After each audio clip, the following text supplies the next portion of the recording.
Yeah. Was it windy? I didn't go down. It's been howling. These windows are just kind of like shaking all day. Yep. Oh, you're that was upstairs quick. now?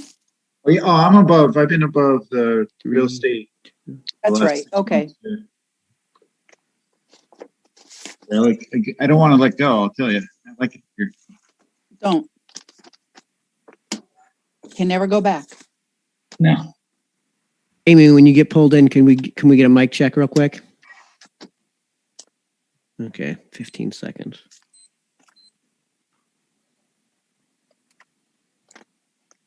And David after her. Okay, March the 2. Think about it. It's just about a year ago. A couple more days, it'll be a year since I remember washing my hands. Hi, it's Amy. Hi, Amy. Thanks for the mic check. Sure. All right, David, you too, if you don't mind. There we go. All right, thank you, David. So tonight I have Senior Center, Ambulance, Land Use, Sullivan Farm, DPW. So, there's Mary Jane. Pete, since they're up first, do you know who's going to be presenting for the Senior Center? I believe Jasmine. Jasmine. Hopefully she comes in as Jasmine. Ambulance. Donna Hesby and Jonathan Baisley.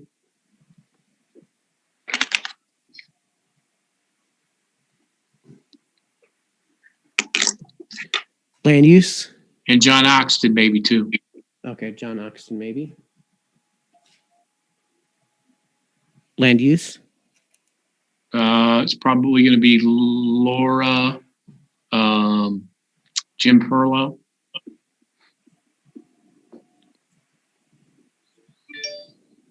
Okay, Sullivan Farm. I see Barbara. Okay. Mark Mankin. Okay, Mark. All right.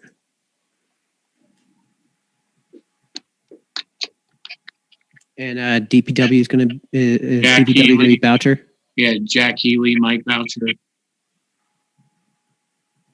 Maybe Lorraine. Mike Boucher. All right, we'll ask them if they want anyone else, and when we get them pulled in. There's Chris. Let's see. Who have I? Mary Jane, can we get a mic check real quick? Yep. Thank you. All right. Chris, when you get a chance, can you please give us a mic check? Good evening, Michael. Thank you, Chris. Barbara, when you get a chance, can you give us a mic check? Hey there, Barb here. Thank you, Barbara.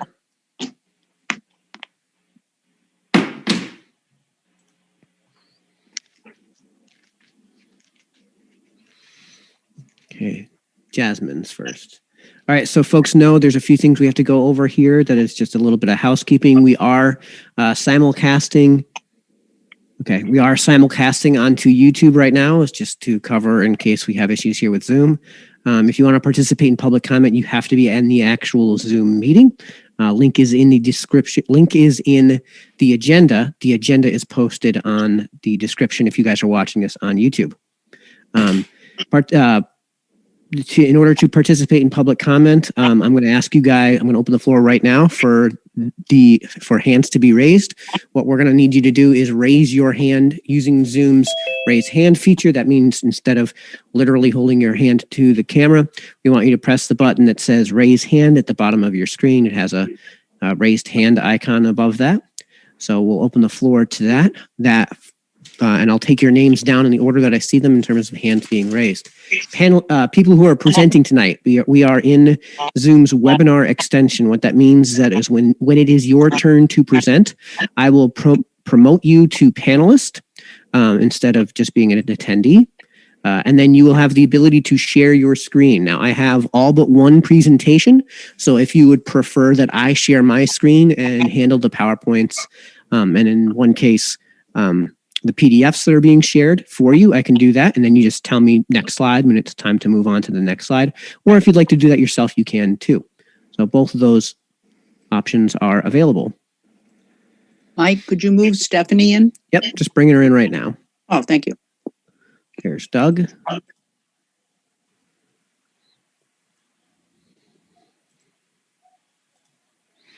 When you get promoted to panelist, you'll have the ability to mute and unmute yourself in terms of both audio and video.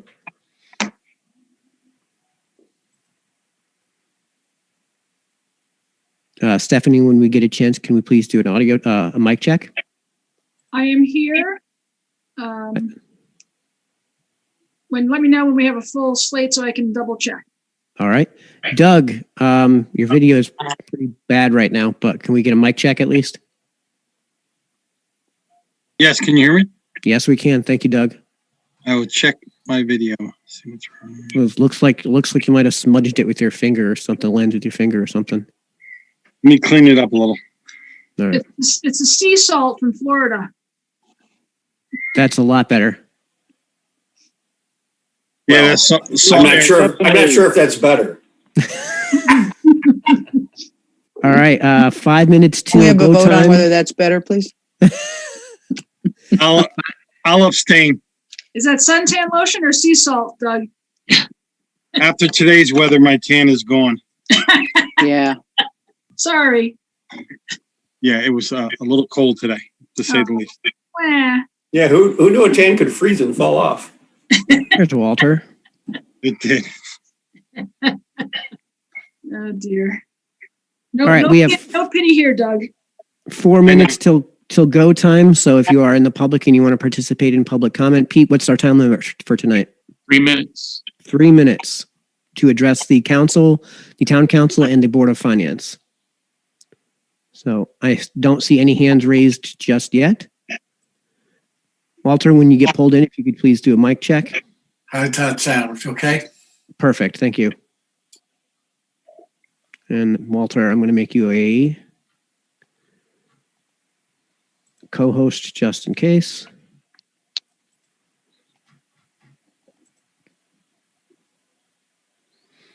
Good evening, Stephanie. Oh, Mr. Bear. How you doing? Another day in paradise, Mr. Bear. Another day in paradise. So I think Tommy Esposito is the only councilman we're missing, Stephanie. I don't see Mike Gold or Mike. Oh, and Nahum. Mike Gold and Mike Nahum usually come in at the last minute. And Stephanie, we're going to seat Ray Jankowski again this evening. Okay.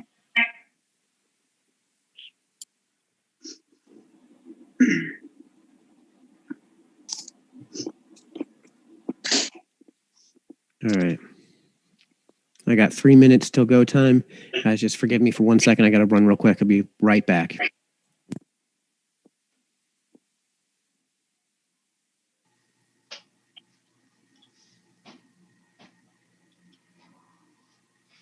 Trevor, how's it going?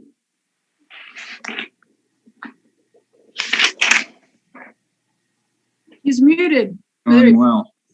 Busy. There we go. Got that wind going right down Bank Street. It's crazy. It was a crazy day today. I mean, the garbage can tops were staying on. So that was one plus. So, Pete, it looks like I've got Dave Lawson, Mary Jane, Doug Skelly, Chris, Katie, and Walter. Am I missing Yep. anybody council-wise? So far, you're missing the mics. Well, but I mean, So far. here. Then I got Trevor, Ray Jankowski, Walter O'Connor, Diane Clafe, Amy, and Barbara for finance, correct? Yep. Okay.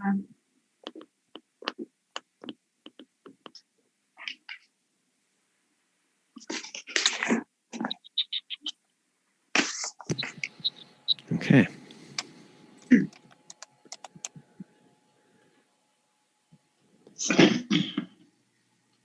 Mike. Laura and Jim are at 1.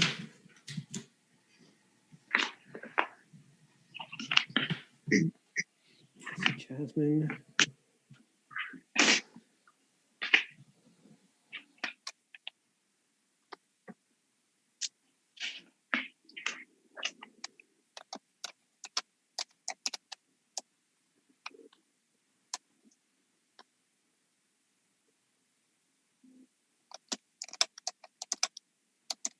Donna with the New Milford Ambulance, if you are in the attendees, could you please use the raise hand feature? I think I know. I think I've got you figured out. Thank you. Go ahead and put your hand down.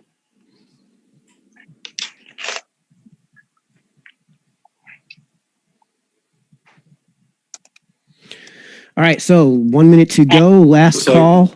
Looks like Mike Gold just popped Yep. in. Just bringing them in.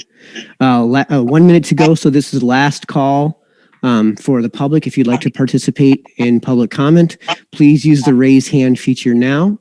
Right now, I don't have anybody on the list. You will have 3 minutes to address the Board of Finance and the Town Council. Okay, Mike, we're at 7. Do we have anybody? Nope. Okay. All right, meeting adjourned. I'd like to call back in the Town Council for the joint budget hearings. Walter? I'd like to call the Board of Finance back to order for the joint session on budget hearing. Thank you. And Diane, could you lead us in the pledge this evening? Is on mute. There she goes.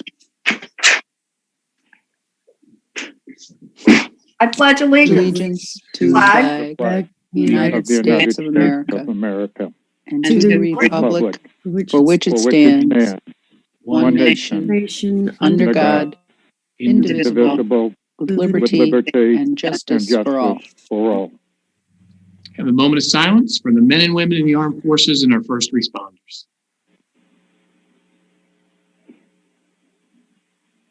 Thank you.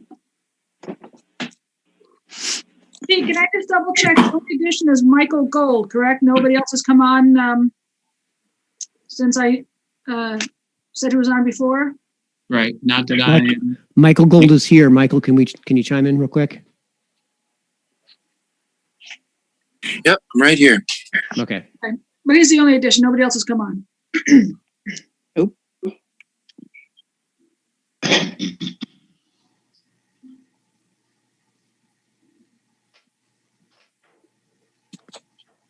Okay, Mike, can we start with the senior center, which would be Jasmine? Yep. As soon as Jasmine gets pulled in here.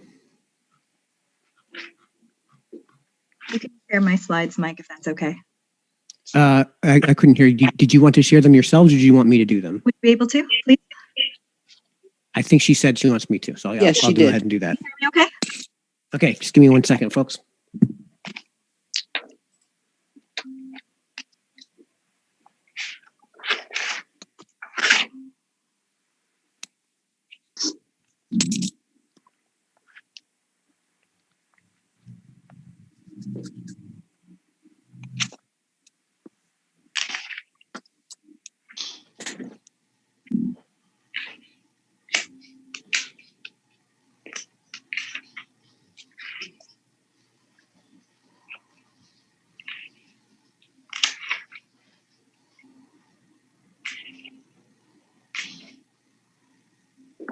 Perfect. Thank you. May I begin? Certainly, Jasmine. Thank you. Fantastic. Hi, Jasmine. Well, good evening, everyone. Honorable Mayor, Town Council, and New Milford community. My name is Jasmine Marie de Cusinhara, currently the Acting Director of the New Milford Senior Center, and I thank you for the opportunity to be able to present the 2021-2022 budget for the Commission on Aging.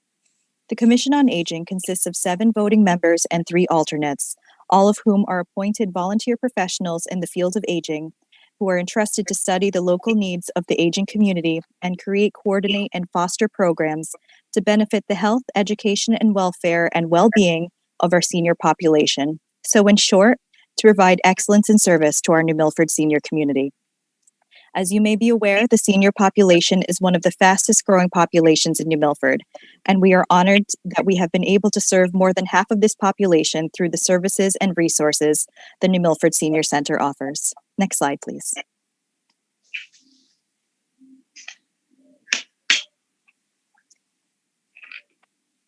So as you notice on this slide, we are now looking at our revenue, which we are very fortunate to have grants that help to offset some of the expenditures of our senior center.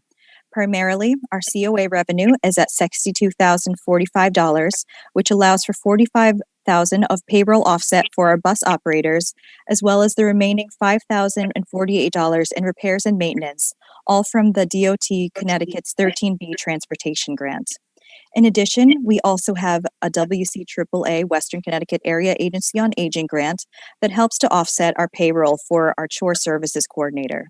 The remaining from our revenue are the anticipated contributions from our fee-based programs and activities and senior bus contributions. The congregate meal revenue with the elderly nutrition program, which is covered one-to-one from our congregate lunches expenditure line. Now, please note that these figures have remained flat from the previous fiscal year. Next slide, please. So as you notice on this slide, we are requesting $1,500 in capital for furniture replacements due to high volume use and furniture that would also be more cleaning friendly. And our expenditures of $534,361.44, the bulk of which is our personnel line at $427,537.44. So our staff currently consists of myself, Kim, our office coordinator, Leo and Myra, our municipal agent senior service advisors, which are CT state statute mandated positions to ensure that every town have advocates for the elderly, to provide information and referrals in federal, state, and local benefits and entitlements. Tom and Aaron, our two senior bus operators, and our part-time staff that includes Rufus, our chore services coordinator, and Sue, our per diem substitute bus operator. Budgeted also in that personnel line is the program coordinator assistant director position, which is currently vacant, but we hope to fill this summer, and a request for a part-time seasonal office coordinator to assist our municipal agents, senior service advisors for the month of September to January, as it is their busiest season with energy assistant, open enrollment, and holiday programming.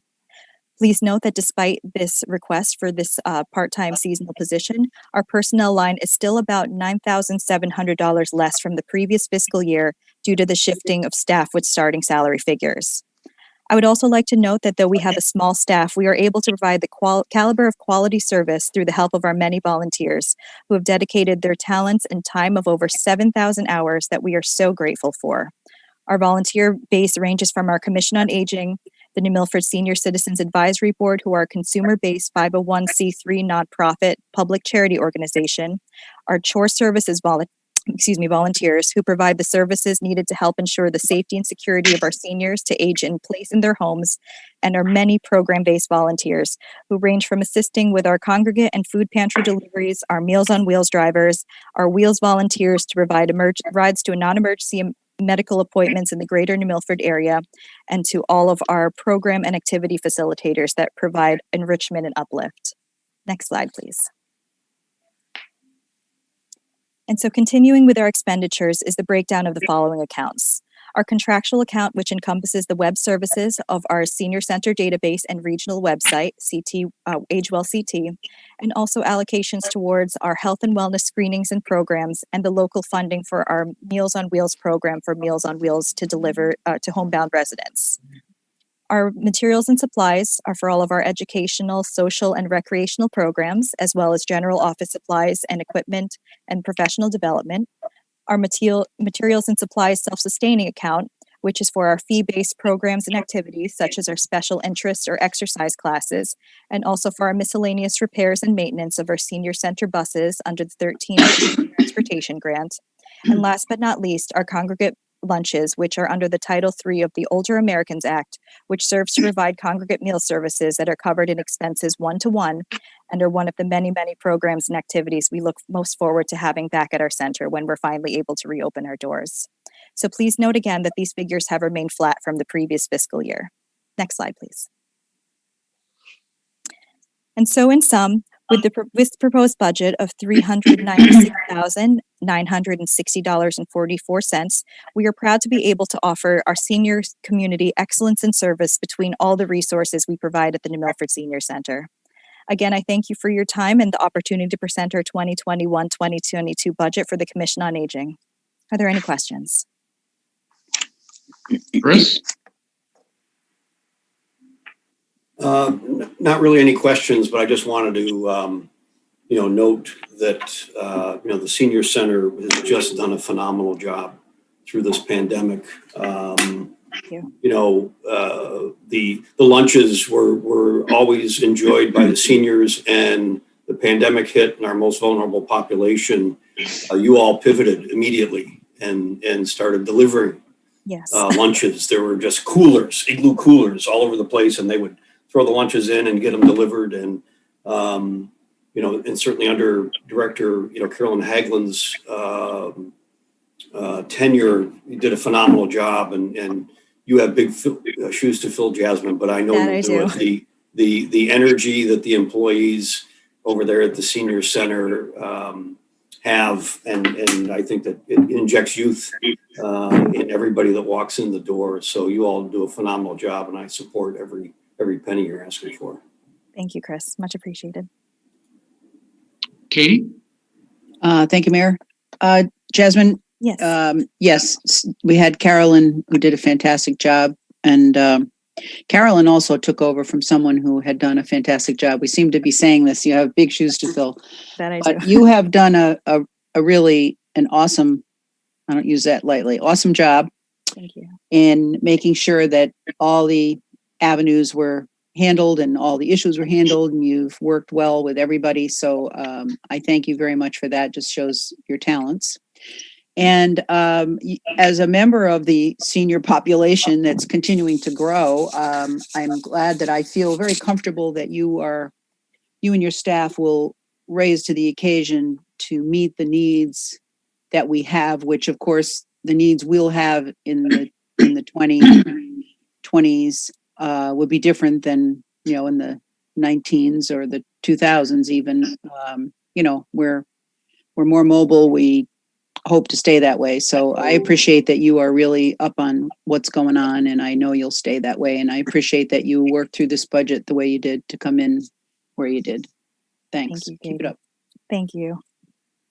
Any other questions for Jasmine?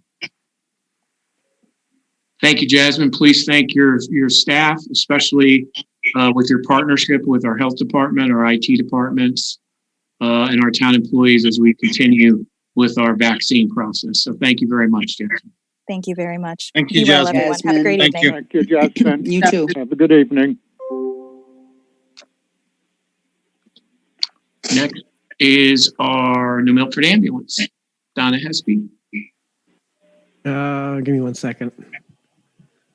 I don't know if Jonathan's there as well, but we can put him on. Jack Oxton is also there. And Jack.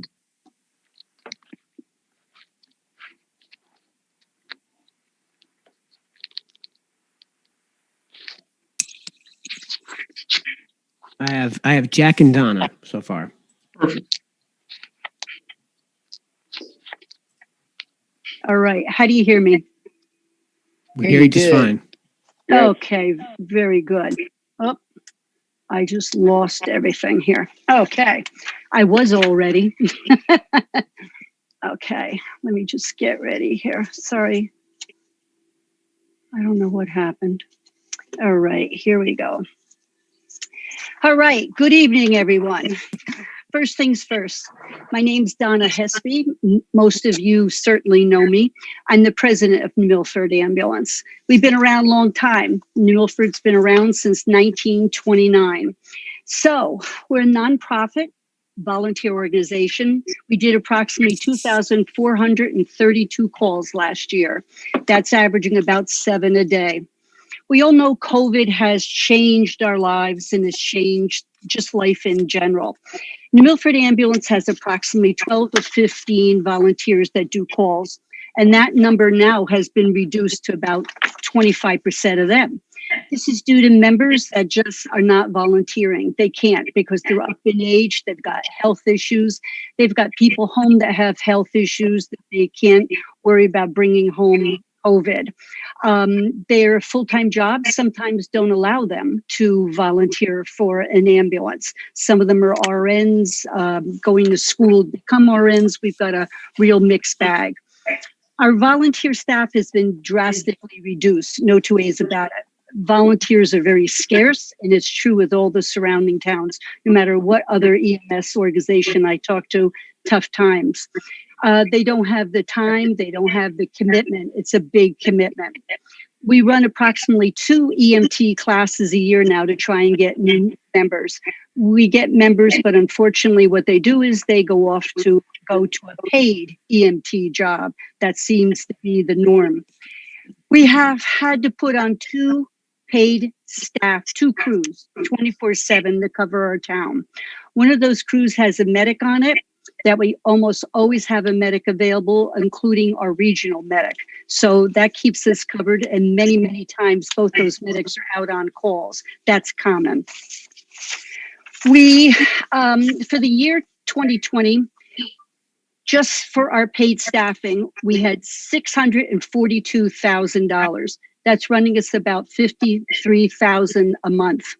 We're hoping that maybe with COVID and all our members getting their shots and everything, that just maybe not most, but a lot of our staff will be able to come back on and take some shifts, which will reduce our paid staffing. Unfortunately, we also recognize that several of our members will not be returning taking calls. It's just the normal that's happened. Billing, 68% of our calls are billable, 32% are non-billable. The state says that unless we do a transport, we cannot bill. So almost 1/3, 33% of our calls do not get billed. We have to have the staff to cover the calls, mostly lift assists, refusals. New Milford has a large senior population, as someone was just saying. And help me, I've fallen, I can't get up. 33% of our calls go for calls like that, and just they call us because they're feeling ill, but once they see us, they miraculously suddenly feel better. Nope, they really don't want to go to the ER. Our actual collection of billable calls is about 46% due to no insurance, or better yet, what the state pays. The state sets the amount that we can bill, but unfortunately, it also says what Medicare and Medicaid will pay. For example, the state says that a basic call we can bill at $758. Medicare pays $405. Medicaid even pays less. If we have a call that a medic's on, we can bill $1,200. Medicare pays $482. Medicaid even pays less than that, almost half. So that's where a lot of, it sounds good. We've got all these calls and, we're able to do all this billing, but unfortunately, we don't collect the money that I think most people think. The New Milford building, our New Milford Ambulance building, it's a town-owned building. We pay the bond on it every year. This past year, it was $206,000. We also pay basically for everything else that comes with the building, such as phone, cable, cleaning, all repairs. We just spent $10,000 on heating and air conditioning, plumbing, electrical, appliance repairs, insurance, workman's comp, leases, equipment, all repairs to our ambulance. We just spent $6,000 on our rig just last month. This year, we were looking to replace one of our rigs. The money's already in our capital fund, so that's a really good thing.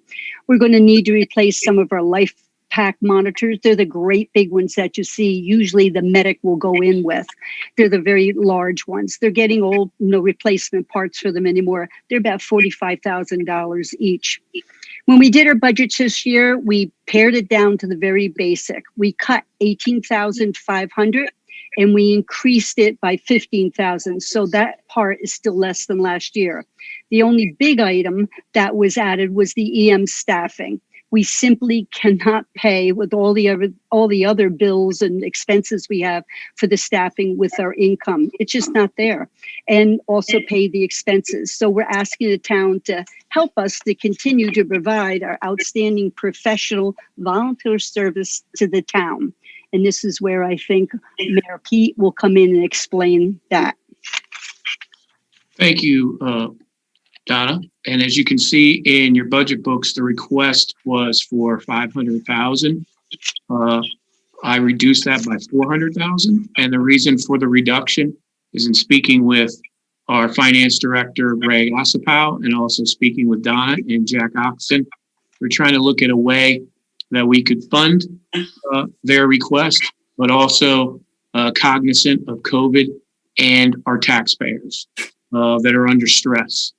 So in speaking with Greg, what we came up with was taking, as we did with the 110,000 that we did this year for them, would be to appropriate out of the COVID account up to $400,000 to make it 500, and they would be coming back at a quarterly period to ask for the funding for that, and that helps us out in two ways. One, it helps us and the taxpayer, and two, gives us a chance to see with the vaccinations that will be going on, and hopefully we'll be fully vaccinated by the fall. We'll see if there's more volunteerism riding the ambulance bus, and that will give us a year to see if this is a structural issue that we need to really work on, or if it's something that due to COVID now we're able to get our volunteer base back. So that was the difference in the reduction, but it will just be moving it from a operational thing to the COVID account, as we did with the 110,000 this year already. Which we thank you for very much. Any questions so far? David? Yeah, I'm just curious, how much do we have in the COVID account? Yep. So currently we have, of the million, we segmented 200,000 for day-to-day COVID. We took 110,000 out for the ambulance, as we did so far. Yep. 100,000 will be for the COVID vaccine project, of which is 100% fully reimbursable. Oh. Some of the operational COVID monies we've put in for reimbursement from the state and for FEMA as well. That would leave 590,000 remaining. If we took the 400, that would be 190,000 remaining if we didn't get any reimbursement for anything. Okay, and that's up to July 1, correct? Yes, sir. Fair enough. Thank you. Yes, sir. And then if you could, any other questions concerning that? And then if you look at the paramedic services, which Donna can talk a little bit more about, one of the things I wanted to tell the council and the Board of Finance, because we're one of the earlier towns that goes through the budget process, in the paramedic services, we have surrounding towns that are with us as far as our paramedic services, which is Bridgewater, Kent, Roxbury, Sherman, Warren, and Washington. And I just received today, which I forwarded over to Donna. We had put in our budget books, as you can see here, 160,000. Actually, our share this year is lower, which is $148,496. So that's a difference of, I believe, $12,963. And what I would recommend is at budget deliberations that you move that $12,963 to the EMS staffing line, as they will are going to need that funding. Pete, I think Diane had a question. Diane? Thank you, Walter. I don't know why I can't. Oh, I'm not on mute, right? You can hear me? Yep. Okay, good. I can't find the raise hand thing. It's nowhere here on my computer. We're losing your voice. Diane. Oh, gosh, man. Okay, Pete, can you hear me? Yes. That's better. Just wanted to know, I'll speak up. Just wanted to know if there's some reason why you said, you know, if we don't get the money back for the COVID, or are you just being very careful? I'm being very careful because we all know the federal and state government, they make a lot of promises and sometimes they change their mind a little bit. I understand. Thank you. Yes, ma'am. Dave, did you have another question? No, it's, I don't know why it's still up there, but hello anyway. Gotcha. Any other questions for Donna? I do. Sorry, I didn't raise in the chat, but hi, Donna. How are you? Hi, Mary Jane. So back to the volunteers. I know it's been going down for years, correct? Mm-hmm. You know, Correct. the amount of volunteers. What's the strategy for, you know, trying to find more? What do you know what other towns are doing? Or I'm sure you're doing everything you can, but you know, what do we need to do to provide more incentive for people to volunteer? I know you offer BLS, and do you also offer ACLS?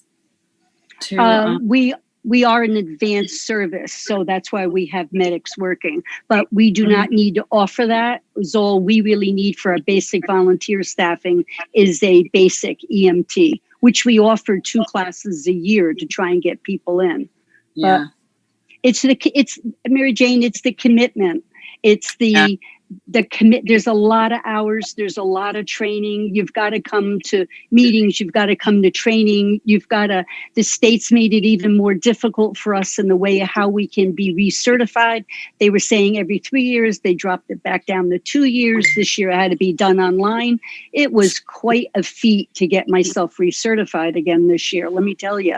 And it's just the commitment. People just, volunteerism in general has gone down. I mean, unfortunately, with 9/11, people kind of came out of the woodwork saying, oh, I want to help and everything. COVID came and everybody did I'm out of here, and they don't want to know anything about it. Yeah, I know. It's a really tough situation. And I wonder, how long you guys are going to be able to hang on. Its future can look kind of shaky for us because, to run it, we need volunteers. Unfortunately, we're at the point we have right now paid staff running it. I mean, the whole organization is run by volunteers, but our actual staff is a paid staff because people work. Right. We need people during the day. Then they can't be out late at night because they got to work the next day. Life is just really different. Very different. I think at some point you're going to end up with a whole paid staff and the town's just going to have to bite the bullet. But, we're so appreciative of all your hard work and it's been very difficult over this whole COVID this past year. I'm sure for all of you that are hanging in there, it's a scary deal. And hopefully you're all getting vaccinated or have been vaccinated We already. are. The vast majority of us have been vaccinated now. So that will help, but it's still, I know it's been really tough for you. I'm sorry. Thank you. Thanks a lot. Katie? Hi, Donna. First of all, I want to say thank you. And you and Jack have been involved with the ambulance for a long, long, long time. And talking about how Mary Jane's right, how are we going to deal with the future? I think about, one of these days you two might say, I like it, but hey, I don't want to do it anymore. But I think another thing is we've done some collaboration with, we did a collaboration with another, I think it was Brookfield, meeting halfway, Yep. Yeah. Are we still doing that? No, unfortunately, Brookfield kind of just came up short and said, we don't want to do it anymore. And that was the end of that. So it was great while it was working, but they decided they just wanted to concentrate on their own people in their own town, etc. Unfortunately. Yeah, it was a little difficult, but it was working. Yeah. And I know, in all things volunteer, there are cycles, just like there are things that's cyclic with sports and toys and games. But do we offer the same type of incentive, I'll call it, as the volunteer firemen? Yes, we have the same thing where if you're a volunteer, you're an active volunteer and you do calls and you have to get your 50 points a year, then you're eligible to get the $1,000 off your property taxes. We also have a pension fund. Those things are great. They're wonderful. But some of the younger people that come in, it's not such a big deal. We even changed the property taxes so that they can get their car taxes. We didn't have that before, but it got changed to that. So it would be nice. Their property car taxes get paid.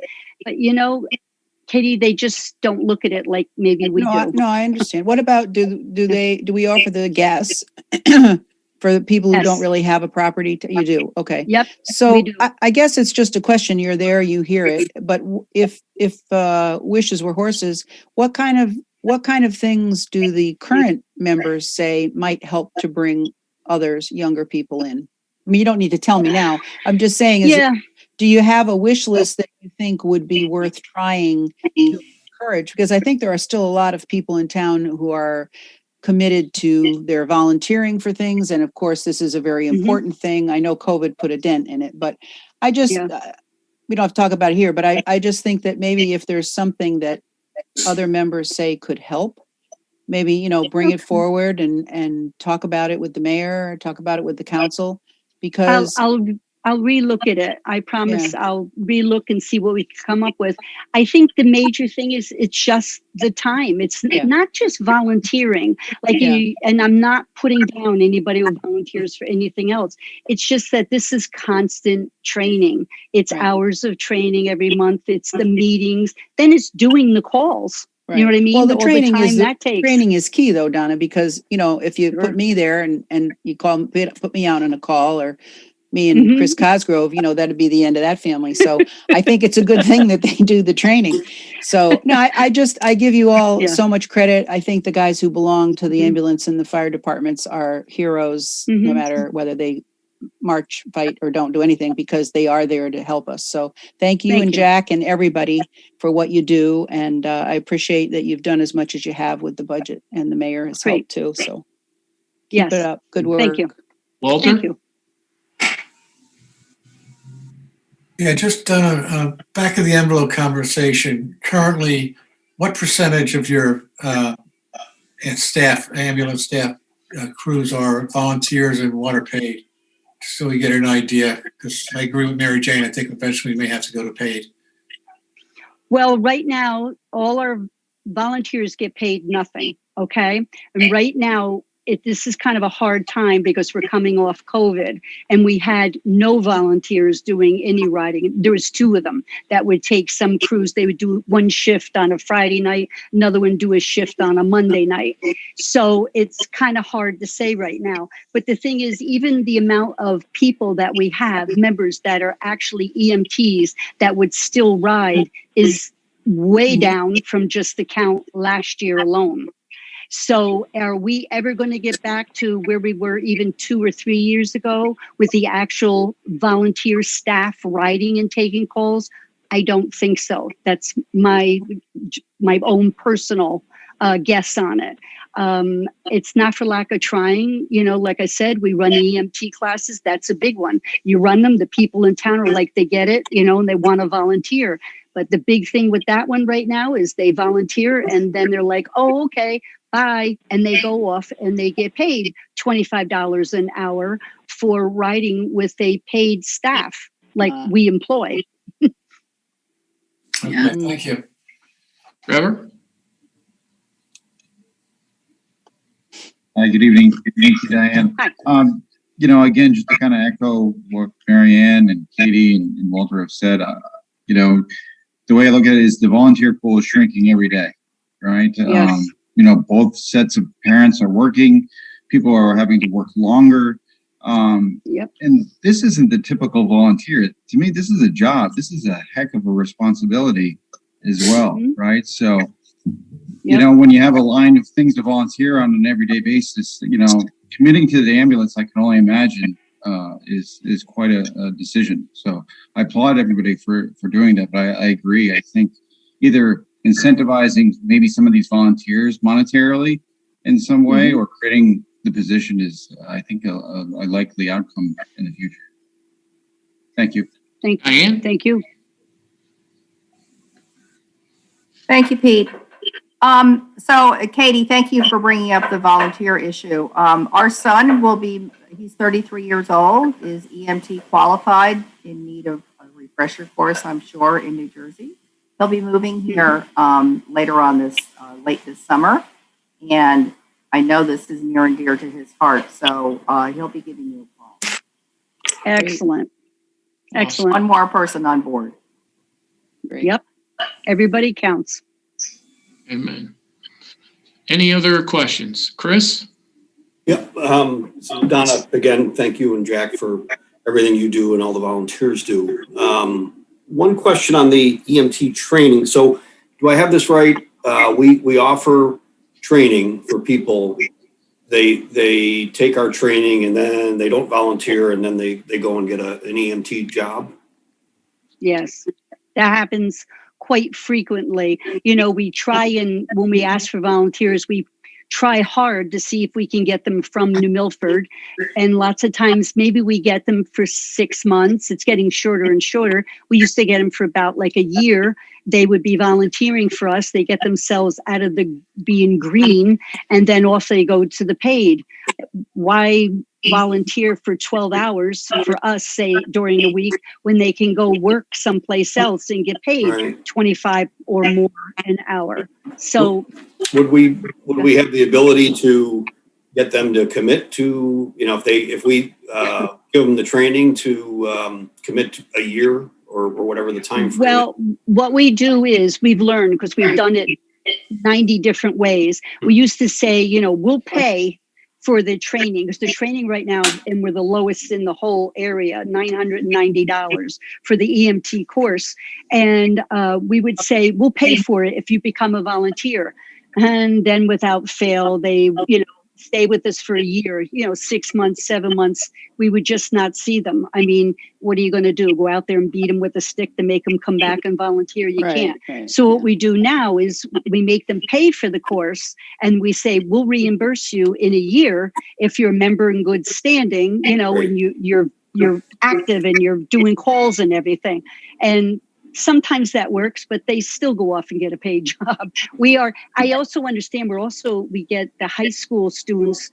We're even getting some now from Brookfield that want to take it. The reason they want it, and I can't answer exactly, there seems to be something with the colleges that this is like a big bonus if they've got this EMT class or some technician type job. And that seems to be a biggie. Unfortunately, what they do is they take the course and they don't even bother taking the state test. They don't care. They really don't want to be an EMT. They just want to take the course so it looks good on their applications. That's something we're picking up a lot of right now. And what are you going to do about that? Nothing. No. Yeah. Okay. Well, thank you, guys. Dave, you have another question? Well, actually, yeah, both. First of all, thank you very much for your concise budget presentation. Thank you. With regards to retention, I feel for you. I know what it's like trying to retain people, and you train them and then they go off and to greener pastures. However, Mr. Mayor, perhaps this could be part of the subcommittee that you mentioned the other night. And we can look at it, obviously there's different issues involved with things, but I'm very confident we can come up with something. I agree. And again, I volunteer for that. Absolutely. Great. Thank you. And real quick for everyone, there is ambulance capital, and that's on page 242, 243. And if you take a look, everything is the same, except for the reduction in the turnout gear. And Donna, could you opine a little bit on the turnout gear? The turnout gear is what we tried to do. We knew we were going to be asking for more money for this paid staffing. So we went through everything, the capital expenses, you name it, and we tried to cut everything we could.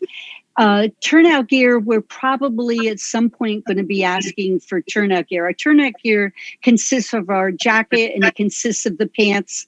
Right now, they only have a lifespan of so many years. Most of our turnout gear probably is past that right now. Some of it is in excellent shape because it's been passed to one person or another, or the person didn't do too many calls and it stayed perfect in his car.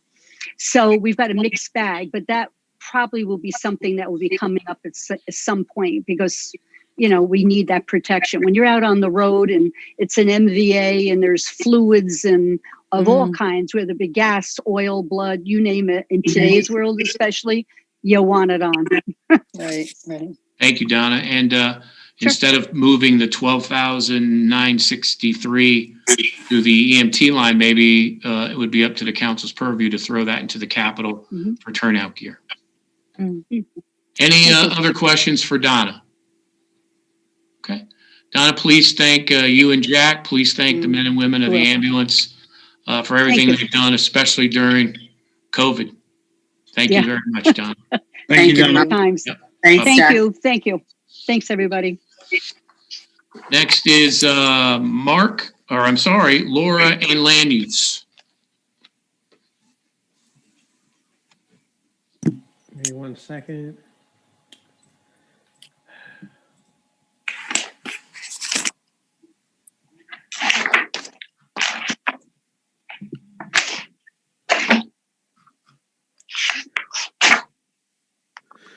All right, that is Laura and Jim. Yes, you're on. How's it going, Mike? Can you bring up our presentation, please? Sure thing. Give me 1 Thank you. second. Well, he's doing that. Good evening, Mayor, members of the Town Council. Oh, you don't have to do it. Whatever. Jim, hi, Laura. So I don't know if you guys want to see us. Hey. Hello. Again, good evening. We're here to discuss the land use budget. Once it comes up, there we go. Laura, you want to start us off? So, I hope you guys are all familiar. This is our third year of presenting a combined budget, and it consists of the following land use departments and boards and commissions: aquifer protection, inland wetlands, planning, zoning board of appeals, and zoning. And so over those 3 years, you can see what our total budget that we've been asking for. There is a slight increase this year that has to do with personnel and our self-sustaining engineering account, which you'll see a little bit later on. So we can go to the next slide. And this is all of our.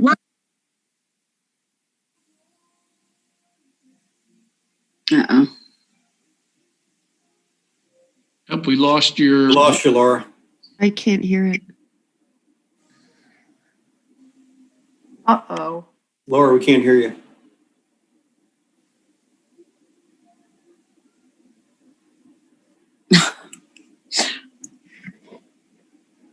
Laura, we can't hear you. Laura, if you had headphones plugged in before, either plugs them in or unplugs them. The other thing we could do is have you mute yourself and then unmute yourself. Right. That sometimes has that resets to your microphone.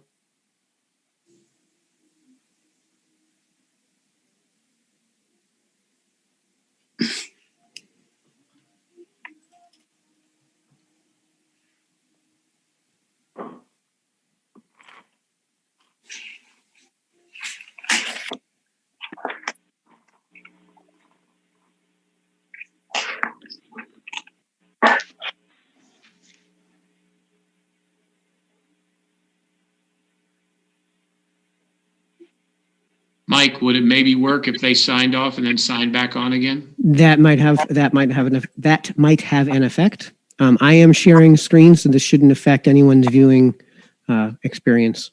I wonder if it doesn't sound like they can We hear us. just Oh, got there you are. Oh, there you go.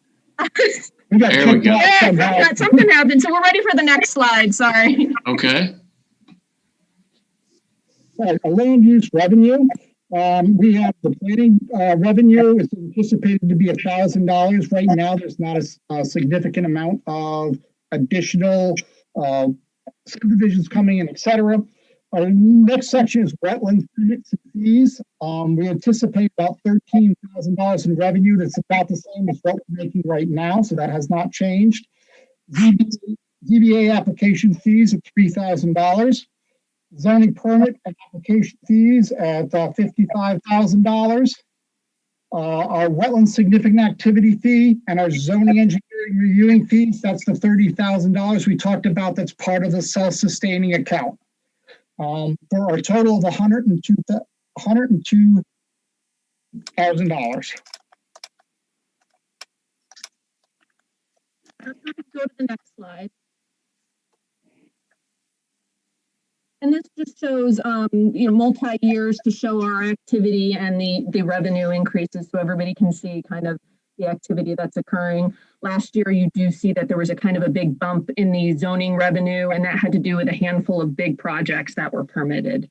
That same bump isn't anticipated this year. You can see where we are at the 6-month mark at $36,000 for zoning, and wetlands, ZBA, and planning have all remained pretty steady.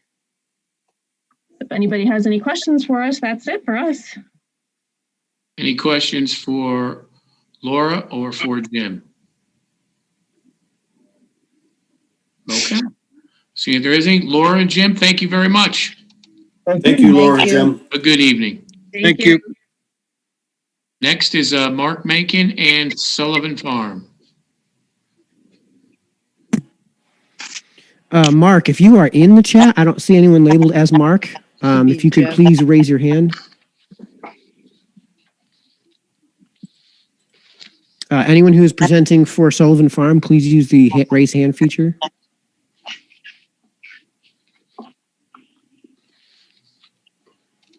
Do we see anybody, Mike? No. Okay. No. Well, we'll go ahead. Page 48 will be your revenue.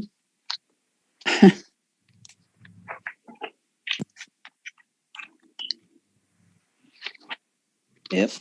And in the revenue, let me get to 48 myself. 50, 55. Yep.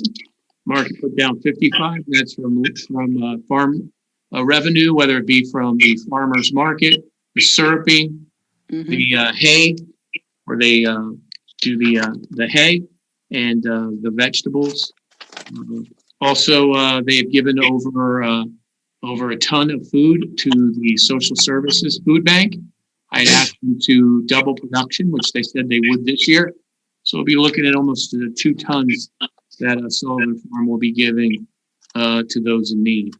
We'll move on to the expenditures, which is page 195.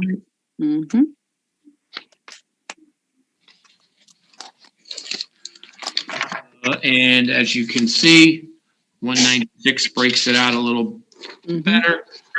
Personnel, farm staff, 39,950. Materials and supplies is 4,500, and the self-sustaining is 55,000. And as you'll see, there's no 21 adopted to compare because this year we broke out Sullivan Farm to be its own entity as the youth agency is moving towards their therapeutic model, as Jason talked about at his presentation last evening. Does anybody have any questions concerning Sullivan Farm? Chris? I know we haven't broken it out before. Do we think these numbers are very different from anything in the past? No. Pretty much the No, same. the revenue's up a little bit, but they're still doing their basic Same thing. basic thing that they've been doing. Okay. Thanks, Katie. Diane? The addition of 1 ton of food is huge. That is fantastic. Let's hope Mother Nature agrees with. Wait. Let's hope Mother Nature works, right? That's for sure. And way to step in, Pete, with no notice. Thank you. Any other questions? All-purpose mayor. All right. Next is Public Works. Okay, so Mike, you're going to be a panelist. I know the mayor's hoping somebody Jack shows Healy. up for this one. Yep. Yeah. Let's see. When Mike and Jack get in, I'll ask them if they want me Lauren. to bring in anyone else. Lauren Beatty. And Okay. Lauren. Yep. Lorraine. And I don't know who else. I think that's it. I don't know. Ask them. Yep. So, Mike, as soon as you get logged on, could you just let me know if you need me to bring anyone else in. Can you hear me all right? Yep. Okay. Yep. Just myself, Jack, and Lorraine should be it. All right. Do you want me to do the share screening or do you want to do it yourself? There's Lorene. That's up to Jack. I'd like if you would do it for us. I don't want to mess it up. All right. Just give me 1 second. We may be the engineers, but we're low tech. Oh, that's not true.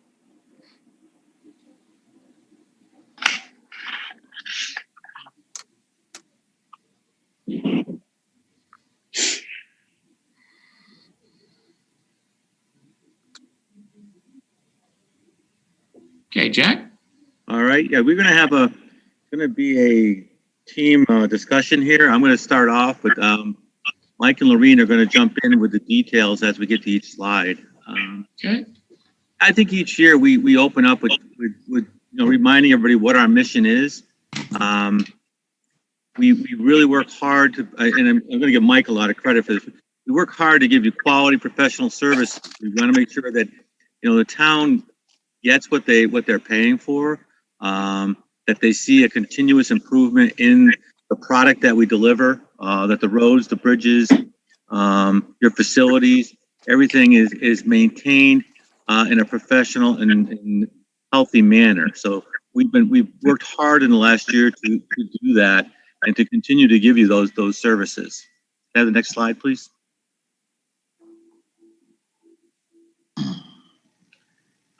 There's really three parts of our budget. There's the highway, there's the public works and highway portion of it.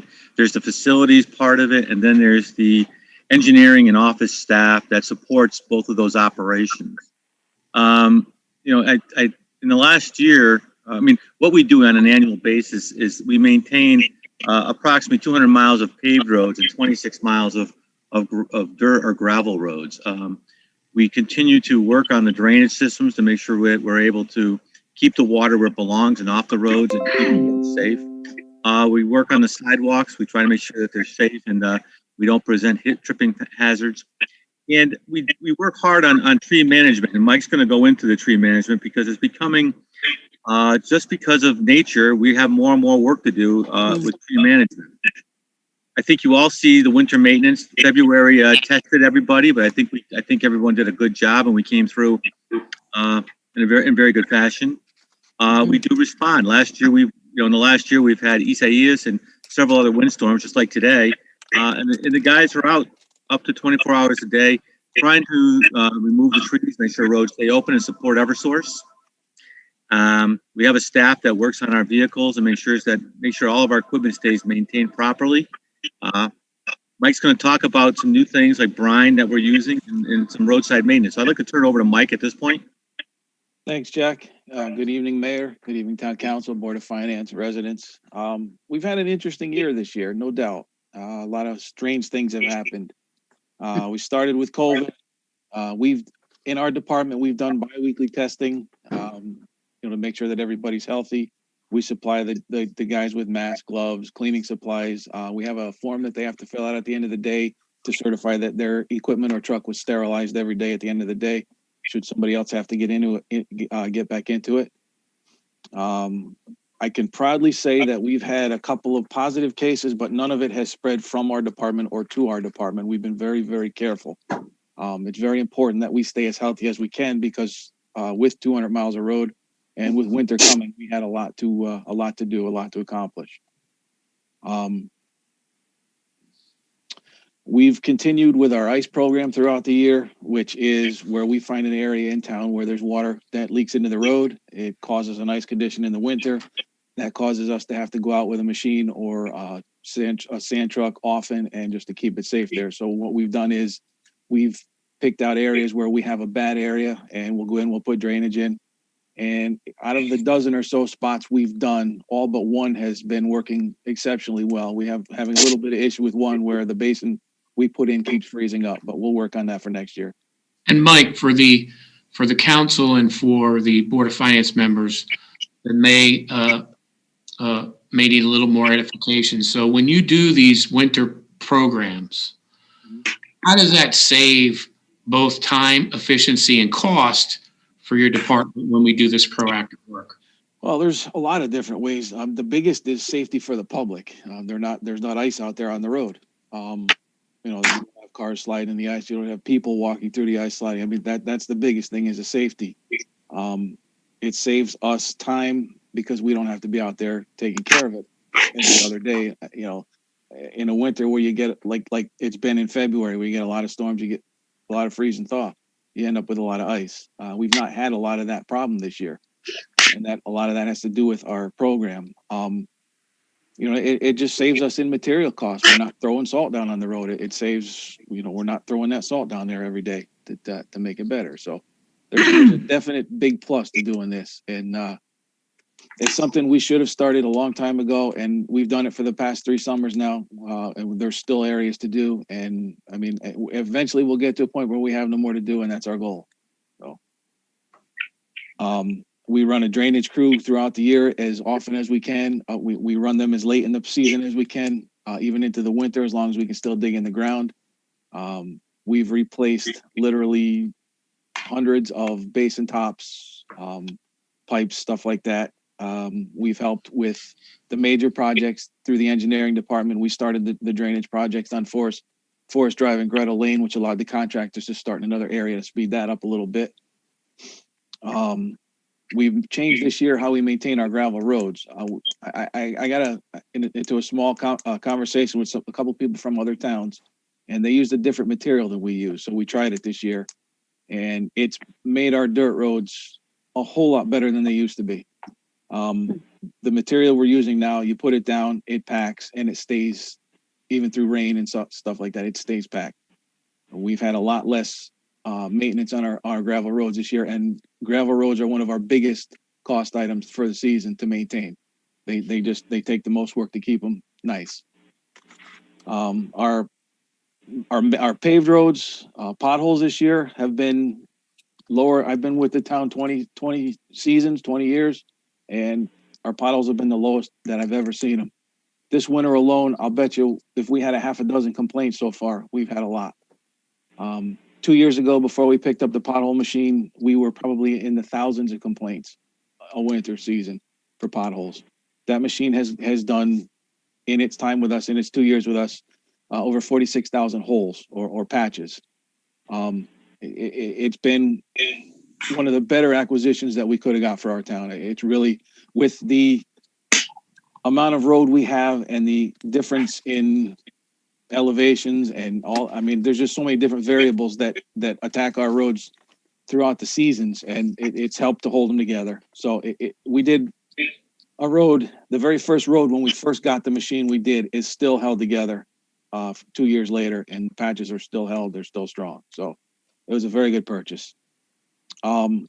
Trees, that's partially my department as the tree warden. We've been very busy this year with the emerald ash borer.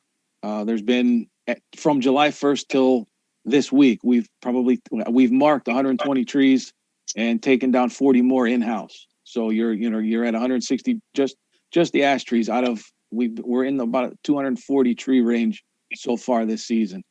The tree budget this year it's between the tropical storms and the ash trees. We're getting to the end at this point. Thank God for our bucket truck. That was another great acquisition for us. The crew we have has been, originally we had rented a truck in the spring for 3 months. That way we could put these guys out there. We could see what they're capable of, whether we're going to be able to do it, and whether it's going to be a good purchase for us. And it worked out very well. We've had the truck on the road about a month now, and it's been out every day that we can put it out there. And it's been doing incredible work. So we have a good crew, and I'd like to keep them busy. They're going to be a lot busier now as we move along. Our storm cleanup this year has been, it seems like every other week or every week we're getting a different storm to clean up, a different windstorm, a different rainstorm. Tropical storm Isaias took a ton of time to clean up. It took us a lot of manpower, a lot of hours. I know some of you have probably seen the pile of debris at Century Brass. That the majority of that is from the tropical storm. We have a meeting later this week, our first initial meeting with FEMA to finally get some reimbursement for this, and then that pile is going to disappear.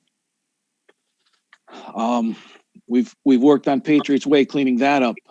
We've moved our plows out of there. We've moved our trailers out of there, which we had to put there when they put the Riverwalk in.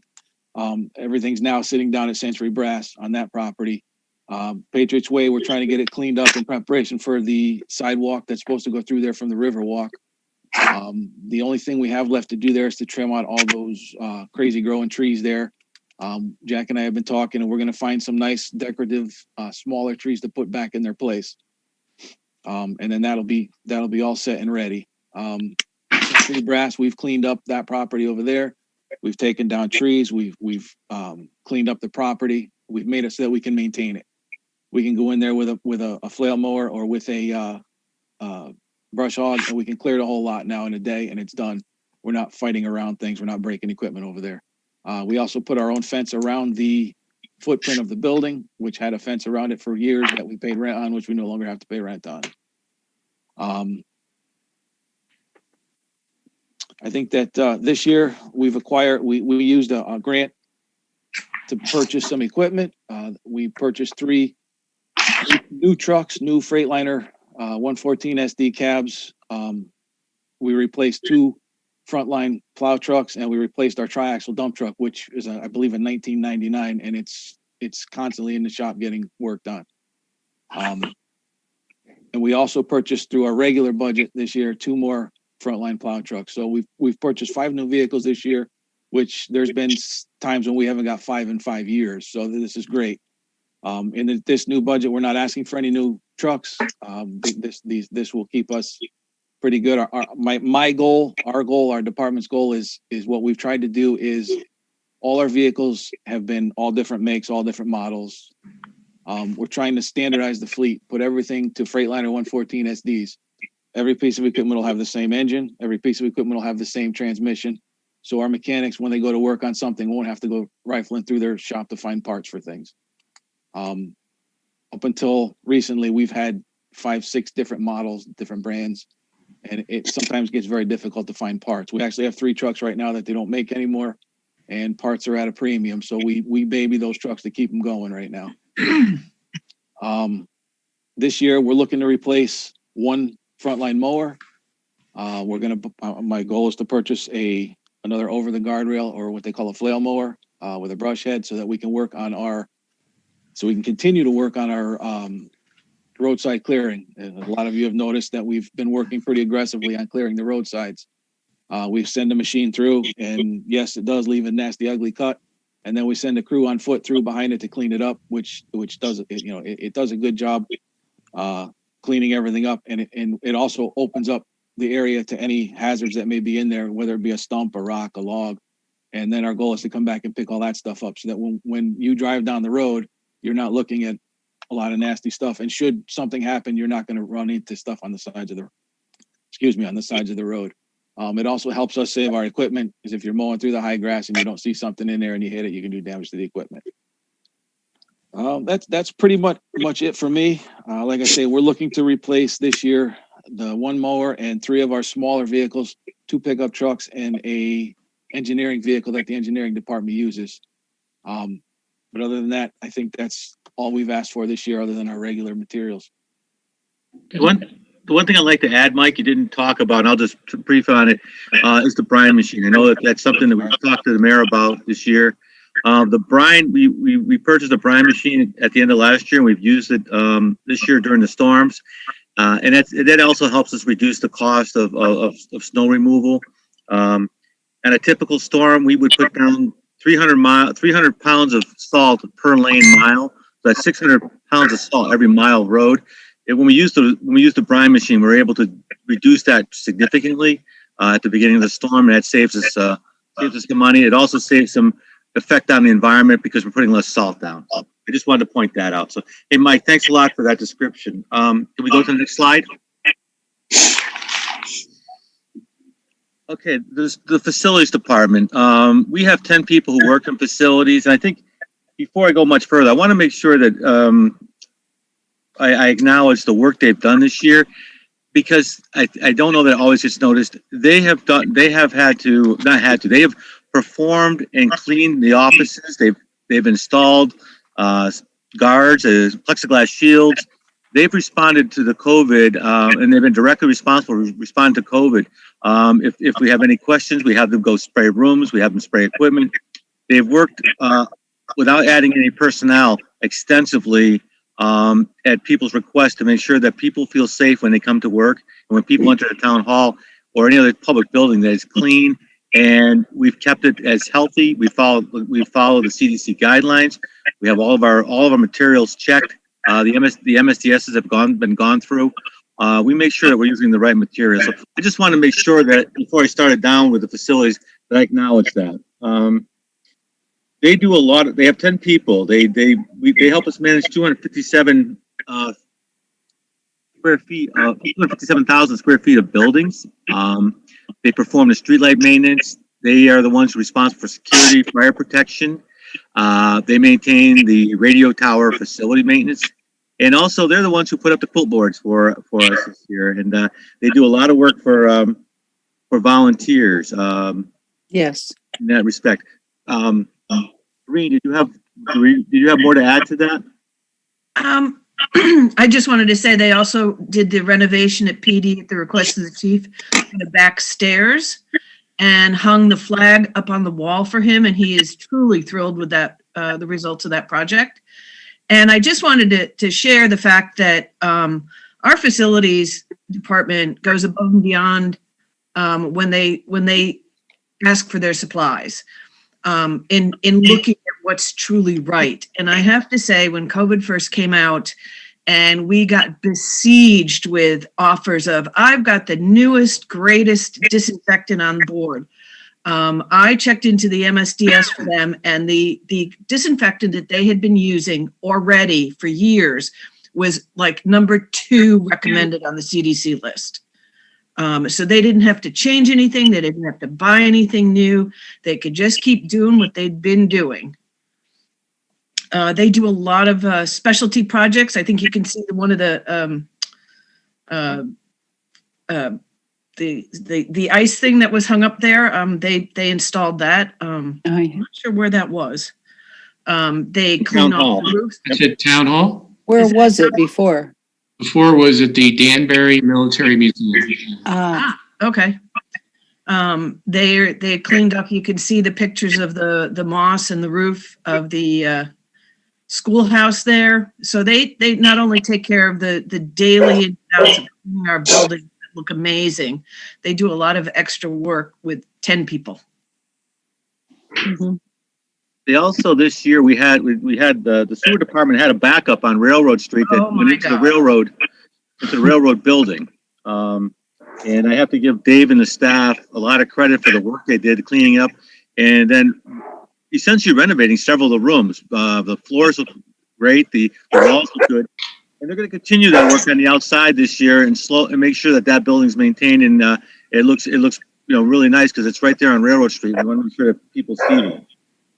They've also been supporting. We're involved with an energy program. I know the mayor's been involved with this, where we're looking at all of our buildings, looking at the equipment that goes along, evaluating the energy efficiency with a consultant. And Dave and the crew have been helping support them, along with Kevin Monrette and his staff. They've been supporting this effort.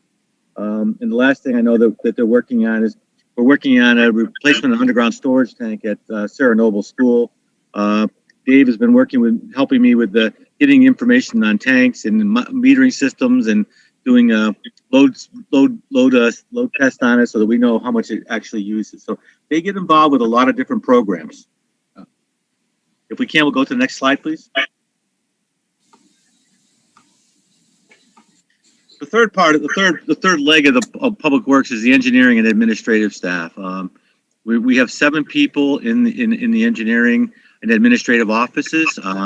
We have we have an administrative assistant and also we have Naya and Lorene downstairs who really keep us all straight.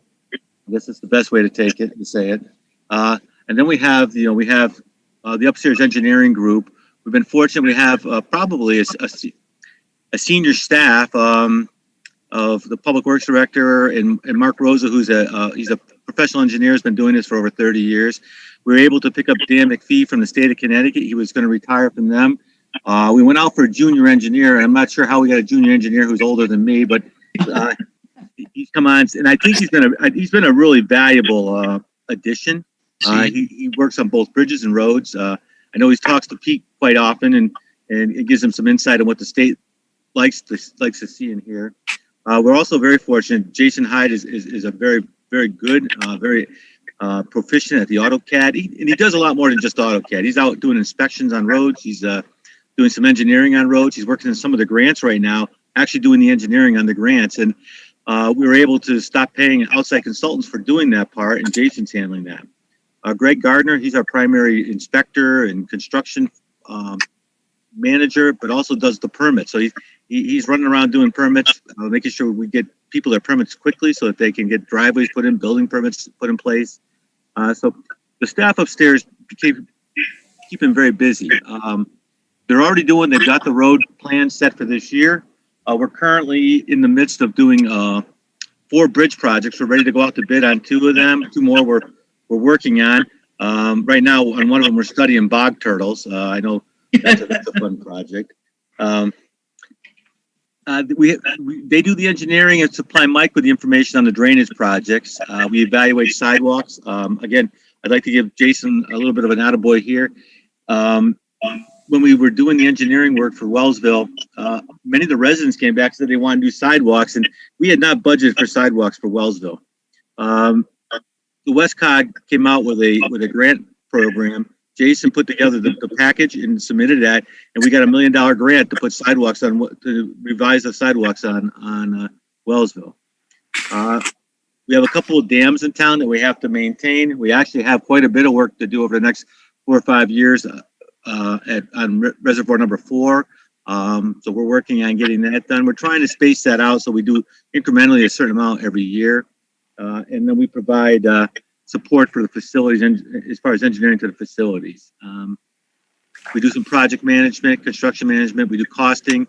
I want to give Lorraine a lot of credit. She manages our budget, and this year in the last year, we took the responsibility back for managing the road dollars. And so the mayor sees on almost real time, where we stand on each road and the amount of money we're spending. And so he can see if we're plus or minus on our budget for roads. And I'm proud to say this last year, we were under budget. So we have some money to start April 1st when we start our road project. We have money left over from last year. So Lorraine and Mike, I don't know if you have anything to add. Yeah, we instituted the See-Click Fix. Thanks to the mayor, brought that forward, and we wrapped it up and got it launched. If everybody could put that app on their phone, it would make life easier to report any issues. But if you follow New Milford, you will also get alerts if anybody else puts in an issue that, like if you wanted to know what was going on certain roads, if somebody put in a complaint that there was a down tree or something, it would alert you as well. But it ties directly into our cartograph. So Mike actually didn't have to learn a whole new program. I did. He just has to work in our normal work management program, and it takes care of itself. So thank you, Mayor. That was wonderful. And to go on to the pothole issue, I just want to say that in the last 3 weeks, the only pothole calls we've had have been on state roads. Yeah. The one other thing that we do, and I wrote myself a note, I wanted to bring it up, is we now give the mayor a report on a regular basis on all of our grant projects that we're either supporting or managing.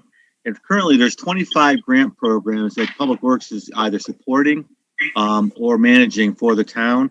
And we also try to provide support to the various volunteer groups. We're working with people on native meadows to try to make sure we support them there, getting that cleaned up and building a small walkway so that you'll be able to walk from Bridge Street to native meadows.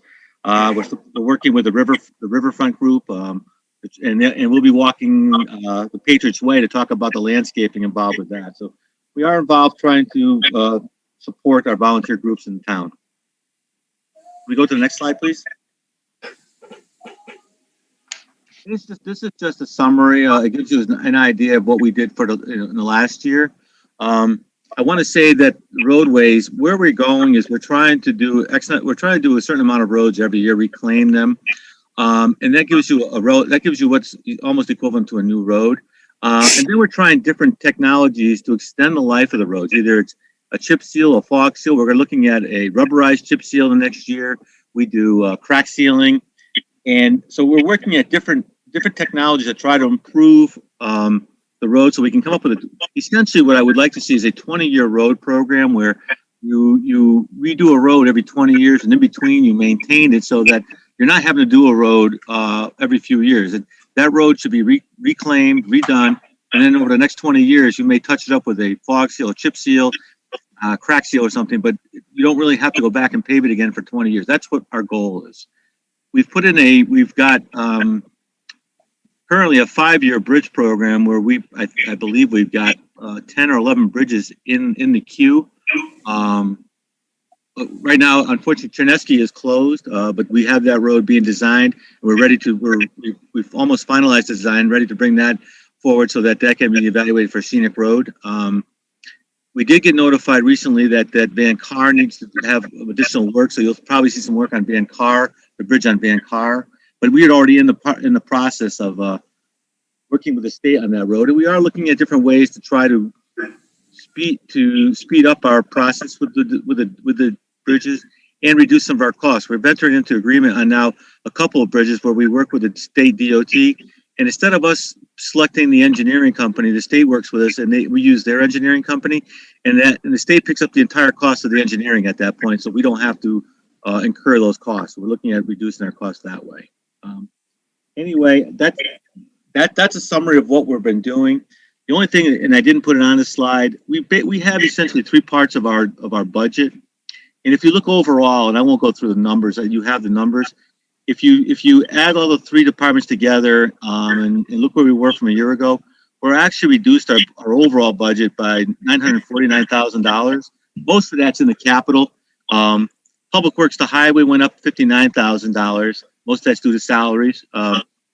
Facilities went up $11,000, and then the capital went down about $1 million. So total, we went down about $950,000. But again, that's because the town has invested heavily the last few years in capital. We were able to get the trucks and things in the past few years. So this year, we aren't requesting as much money in capital. So with that, I thank you for allowing us to speak, and we'll turn it over to you guys.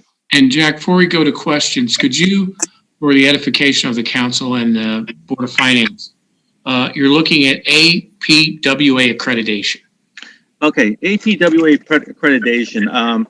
I came out of industry and I did a lot of work on ISO. You probably heard ISO 9000, I managed an ISO 14,000 for Ingersoll Rand and Torney Company.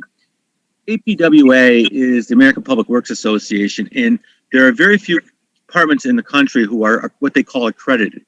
Accredited means that you have a standard operating procedure and that you work to a certain level, and you have to put that together in a plan, execute it, and then you have to be evaluated by APWA and earn that accreditation. Currently, there's one department in the state of Connecticut that is accredited. We are working to become the second department in the state of Connecticut. We plan to have that done within the next 12 to 15 months.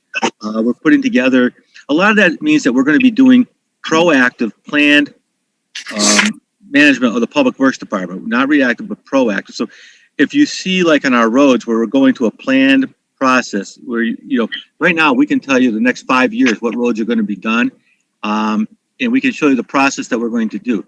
The bridges, we've got that planned out for 5 years, and we're putting in we're instituting a program where we're going to be doing preventive maintenance. We just received our bid package back, and we selected a engineering firm to evaluate the bridges in the town, so we have a status of where they are. We don't want any more surprises. We want everything to be planned, and we're going to be able to plan what we do with the bridges and maintain them properly. We're going to a planned system. Instead of we don't want to be reactionary, we want to be proactive. Thank you, Jack. Barbara? Thank you. Hi, Mike and Jack, and hi, Lorraine. My question is regarding the constituents of the brine. I was wondering what all was in that solution, obviously, other than the brine. I was thinking carriers or stabilizers or preservatives. So what all is that? Rock salt and water. Okay, thank you. Next, Katie. Thank you, Mayor. Great presentation from you both. Thank you. I just want to say the potholes are and I know the new machine is amazing, but you've done a great job, and the click and fix must be working, because I really don't have a problem driving down the road anymore. Thank you. The certification, Jack, that's amazing that we're that close to it. Thanks to you, I guess, and your guys. So kudos. Does that get us a discount on anything in particular once we get there? Probably not. But I just want to say, you mentioned something about how you're helping the volunteers and things, and your maintenance people, facility people are amazing, all of them. First of all, they're very friendly. They smile. They say hello when they see you.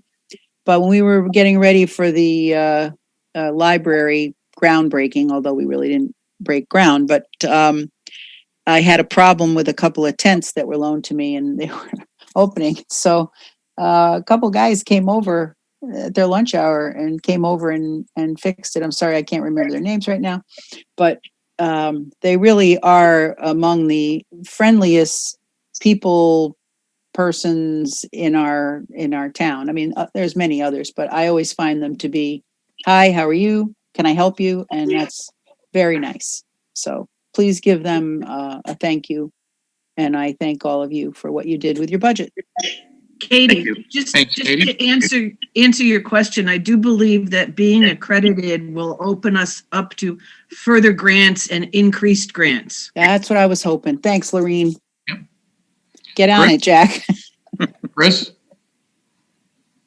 Yeah, so first let me say that to me, the performance of the DPW team is, especially this winter, has been tremendous. This is really, I think, the first reasonably heavy snow winter we've had in the last maybe 2 or 3. And I've noticed a difference on how clean the roads have been throughout the storms, not just after the storms. And what you've been doing on mowing the roads in the summertime has been a noticeable difference. And it's not just an aesthetic thing.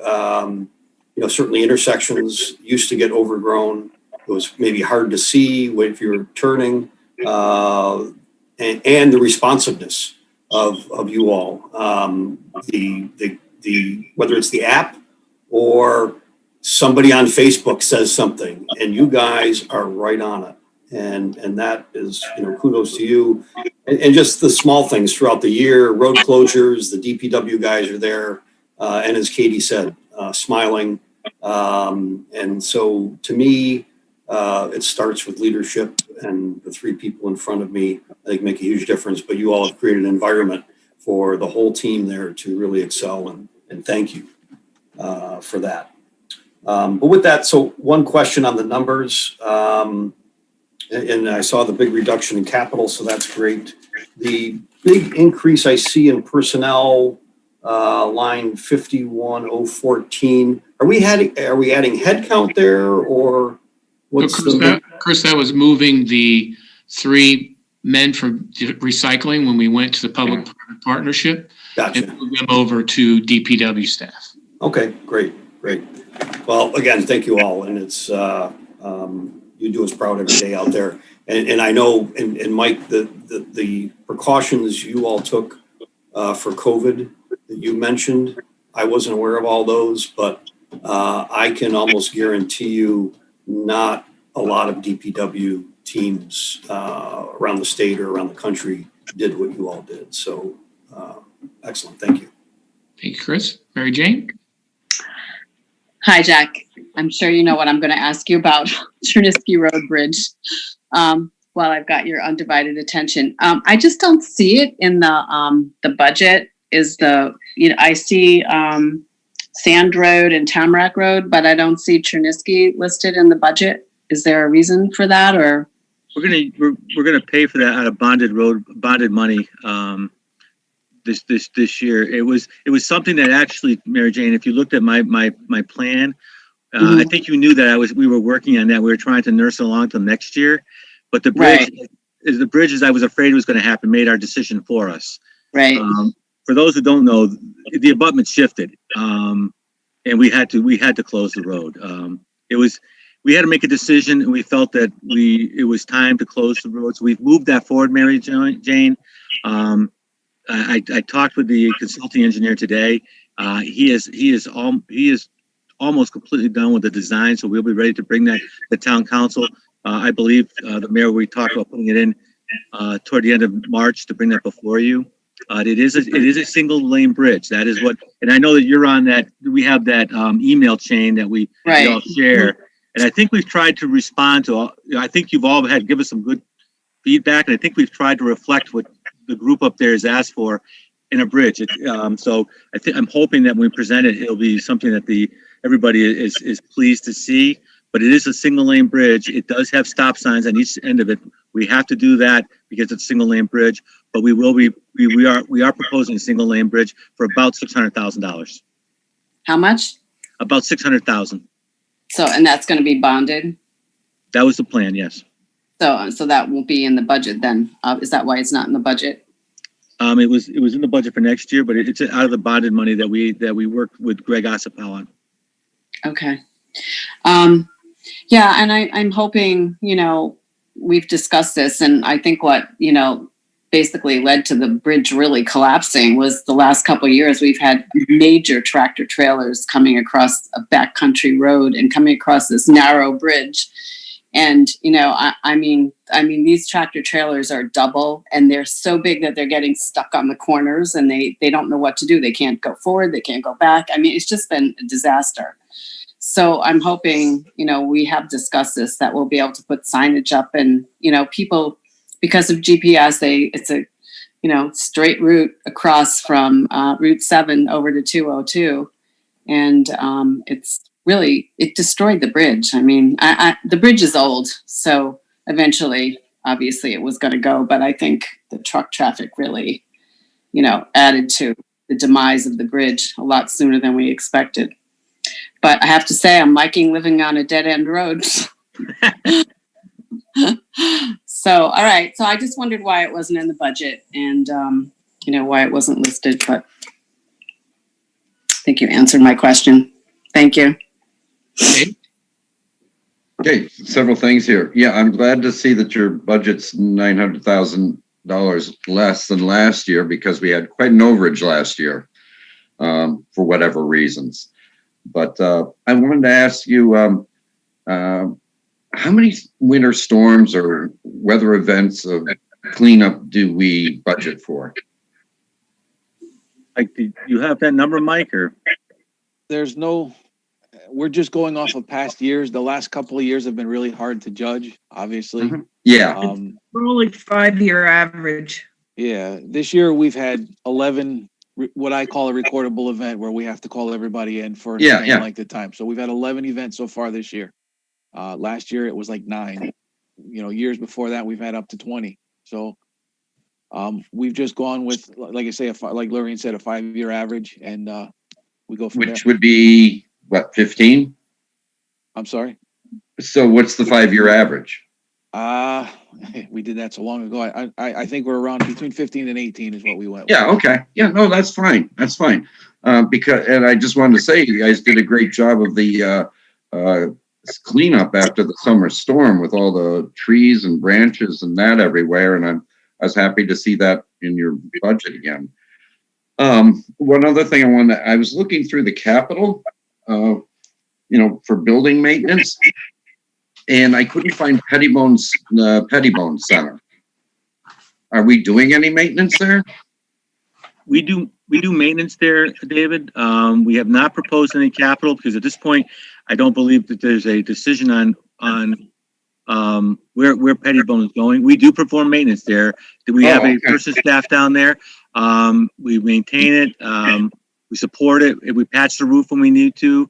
No, that's right. Yeah, I know the roof needs replacing, so I'm talking to the wrong person. Well, I don't know if you're talking to the wrong person. We're working on it.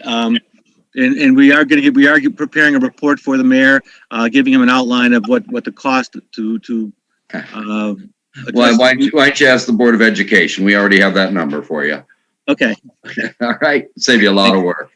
Yeah, there needs to be one section needs to be replaced completely. Well, Dave's been up there. I can tell you, Dave's got pictures of it, and we're also inspecting it from underneath, Dave. That roof is built on what they call tectum. Tectum, when it gets damp, the substrate breaks down. So Dave's been inspecting. I've asked him to inspect from underneath also, to make sure that the roof stays structurally sound. So we are doing that. Yeah, that's where we're at. Okay. All right. Well, if you could keep us updated on that, that would be a wonderful thing. Okay. Thank you. Diane? Sorry again for my lack of the official hand. Chris, I'm glad you asked the question about the bump in personnel. I was wondering about that also. I am not aware, I wasn't aware until after it happened that there was a change in recycling. And I'm wondering, I have a lot of other questions, but I'm going to start with that one. Has that made a difference at all to our residents? Absolutely, Diane, I can answer that for you. I was speaking with Bob Hanna today from 3 Veterans. They're up about 20% comparative year over year. They're also opening and having more extended hours. And he is also going to be offering free service that you'll see within the next month to veterans. So that public-private partnership is paid off. That's wonderful to hear, Pete. Thank you. That, and it gives me two more bodies to put out on the road. Was that information made public? Absolutely. There was the Recycling Commission that actually went through that process, of which Barbara Wolf is on it. They approved it, and then it went here to Town Council for Town Council to approve the public-private partnership. Okay, thank you. I guess I didn't read it. So as I said, I have a lot of commentary. I'm kind of a public works. I spoke to Jack about this earlier. I spent 6 weeks on council in Summit, New Jersey, and I always ask for Public Works to be my committee because you guys just do so much. It's just so much fun. So the APWA accreditation, fabulous. Katie, I love your question about whether that's going to, get us anything, boost in, in funding, in grant money, whatever. I just know that in New Jersey, I've never even heard about the APWA, but I know there's obviously the police, a similar thing for the police. And our policemen and women were so energized after the accreditation. I can't even tell you. It made a huge difference in their morale, in their work ethic, in everything. So that's a great thing to hear. So congratulations. And the fact that it's so like in the immediate future, fantastic. Kudos to all. So drainage. I live on Candlewood Shore, and some drainage was put in last summer.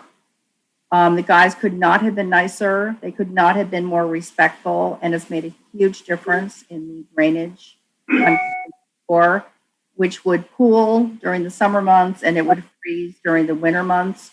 Huge difference. So thank you very much. I let them know as well. I took them down some. I also live at the bottom of two horrible hills, Candlewood Common and Candlewood Mountain Road. And the brine treatments have made an unbelievable difference in getting up in cold and icy conditions, down in those same conditions. Huge difference. So thank you guys very much for that. I think the brine truck was a great addition. Barbara asked the question about what the brine consists of, and you said rock salt and water. Is that better than whatever was used before? Because that would go into Candlewood Lake. Environmentally, yes. It was a combination of magnesium, potassium, and calcium chloride brine that we put down. So we've gotten rid of all the other things. Rock salt is basically just basically straight salt, and it's a 23% concentration that the machine does automatically. It gets put down at. We don't have a truck that'll put it down at a set rate that we can't set, but we've kind of figured out where it needs to be set to give us the right flow rate in the truck, and it seems to be working wonderful. Thank you, Mike. It's been working great from where I can see. So thank you. The other thing, Diane, with that is that we use less salt. When you use salt, you take it out of the truck, it bounces and goes off the road, or cars kick it off the road. When you put the salt down, it adheres to the road, so we're using a lot less salt, which also means that the salt's not running off and going into the lake or going into people's properties and into their wells. So one of the advantages is that there's actually less salt being applied. We're not applying 600 pounds per mile of road. We're putting down much less than that. That's fantastic. So I remember when it was purchased, there was conversation at council meetings that maybe we would be able to share the brine truck with neighboring communities, as well as the pothole truck. Has either of those either of those things happened? So Diane, the first for the Brine Machine, I know Mike and Jack wanted to give it a year to see how it would work out. And then we'd look at selling brine to municipalities to recoup the cost of the brine machine. And then in speaking with Jack and with Mike, there are some municipalities that are looking to maybe work an MOU or partnership with the town about using the pothole machine. But currently we want to do our roads first and get a handle of it. And then if there's the availability then to be able to then allow an MOU. Yeah, that's great. Thank you, Pete. I think I have two more comments for Mike. The road maintenance and repair schedule is fantastic, where you're going to maybe take a road out of, circulation for a while to really fix it and do a great job. I've seen that in action in my New Jersey town, and it works so well. So, whether it's a combination of using the what's it called, the gravel that goes down to kind of prolong it for a year or two. So smart. I love the proactive attitude. Good. We actually have purchased this year a paver, a small paver that we can use ourselves for roads that we may have to extend a year or two out, that we'd be able to patch on our own too. That'll be a huge help in situations like that. Absolutely. Thank you. Okay, so just an aside to Lorraine, I'm still waiting for my N95 masks that I ordered in February of last year. So you were talking about waiting for things forever. So they still have not arrived. I'm sure they're stuck in China. Thank you so much, and congratulations on the See It, Click It, Fix It program. Fabulous. Thank you, Diane. Thank you. Trevor? Hi, thank you. Just a couple of things, and I think Diane actually touched on almost all of them. So recycling was the number one thing. I had a couple of questions, and I think you touched on all of that. So thank you. I'm going to be a little selfish here too. The Bennett Wellsville intersection. When you're coming to the end of Wellsville, of the beautiful building, and you're trying to proceed forward, that Bennett Street entry where they can't see you is just, I don't even know what the word is. Somebody's going to get hurt. We actually moved the stop sign forward to try and alleviate some of that, but it's a still minor needs to be, fix. It's got to move forward more, I think, because I think people think they pull out in front of you and they're going to try to T-bone you. Is what happens every time I try to go. So that's just one thing. Proactive versus reactive. In the last 5-6 years I've been sitting here, I've been just waiting for that statement to be spoken. And thank you, Jack, for speaking it. This is the approach that many things have to happen. I live a very reactive lifestyle in the energy business. So proactive thinking is just music to my ears. So thank you. The very last thing, and I know we've touched on storms and tropical storms and different degrees of storms and wear and tear. Having grown up on a 4-way dirt road here in Milford, San Pedro Mello, I thank you for what you've done with the dirt roads. My parents thank you as well. They are much stronger. They seem to be more impactful. So I thank you for that. With that said, the East Aspetuck River has always been in the back, and I now live on the West Aspetuck. We're losing a lot of property. We're seeing a lot of erosion. And with the trees as well, with the disease of the trees, the uprooting is happening too. So whole chunks of banks are now coming down the river. I watch it in my backyard.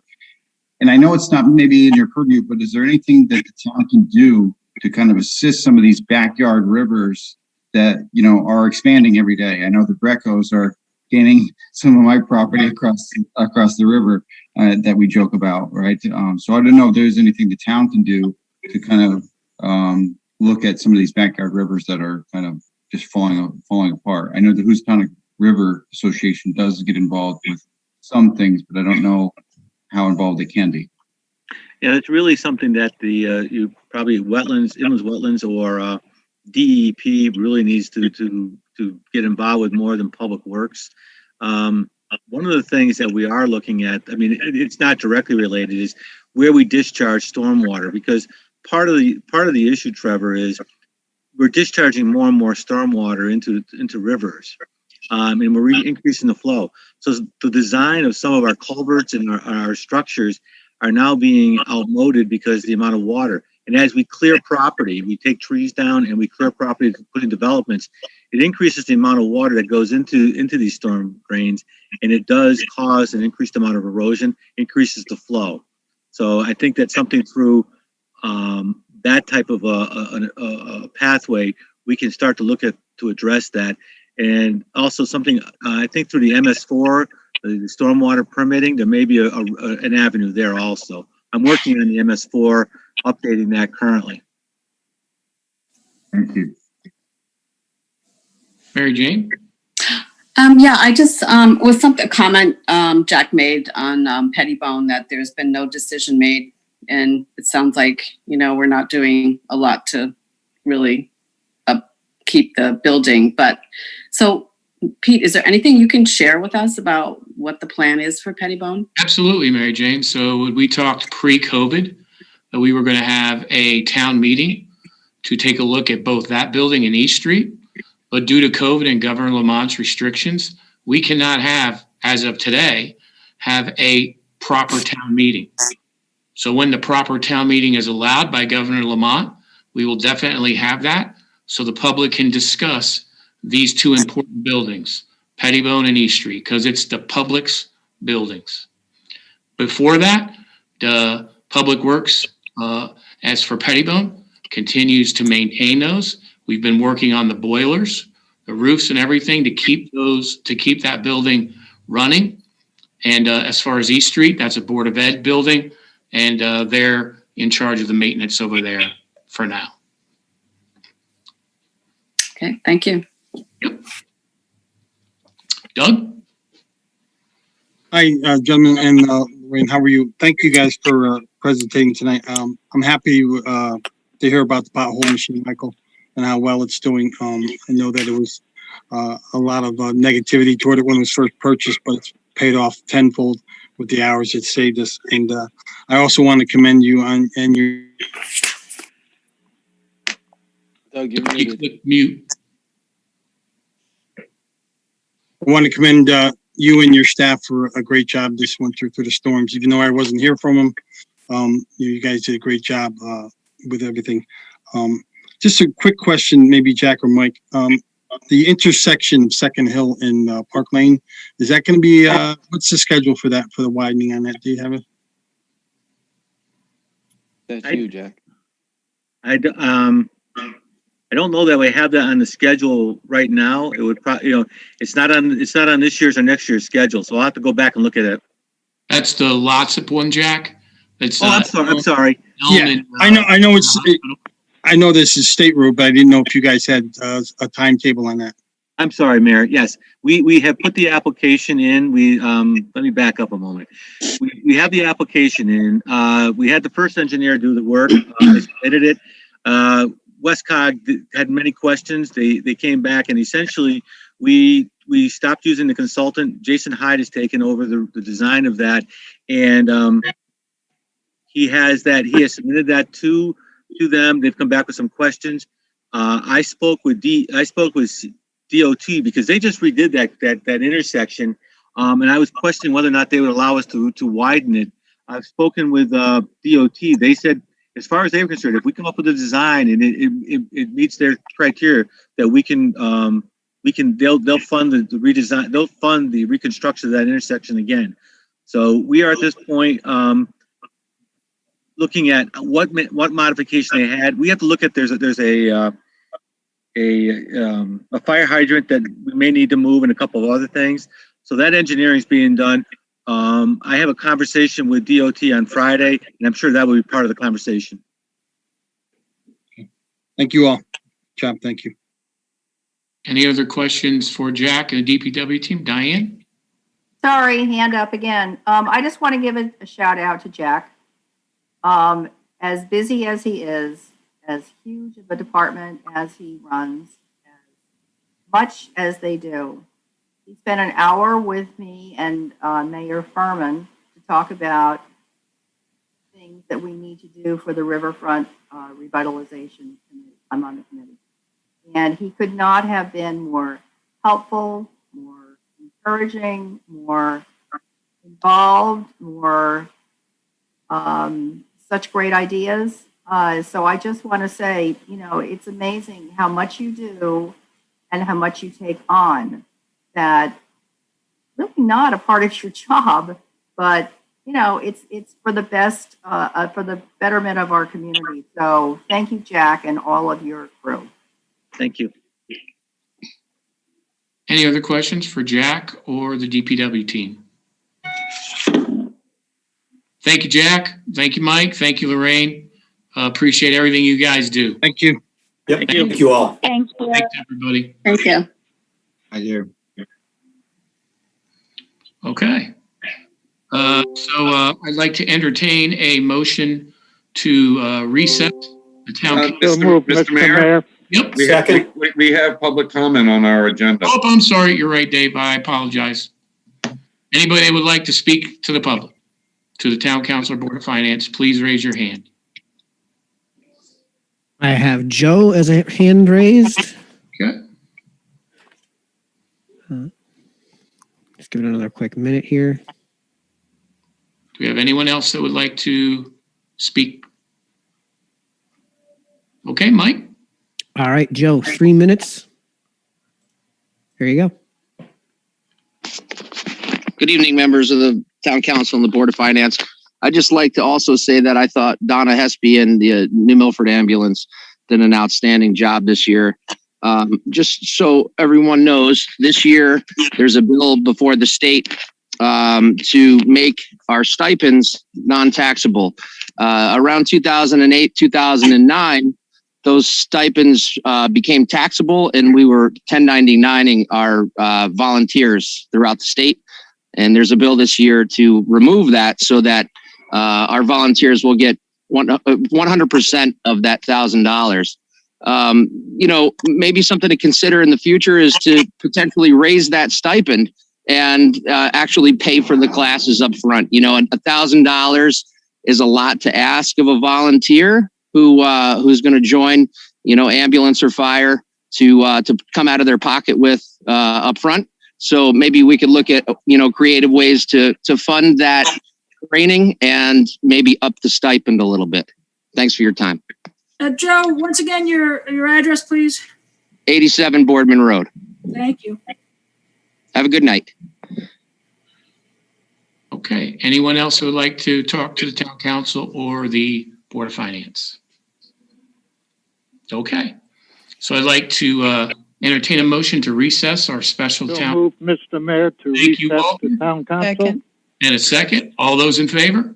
Aye. Aye. Aye. Opposed? Any abstentions? Walter? Walter, motion to recess until tomorrow evening at 7 p.m. Do I have a second? Second. All those in favor? Aye. Opposed? So, recess now. Awesome. Thank you, everybody. Night.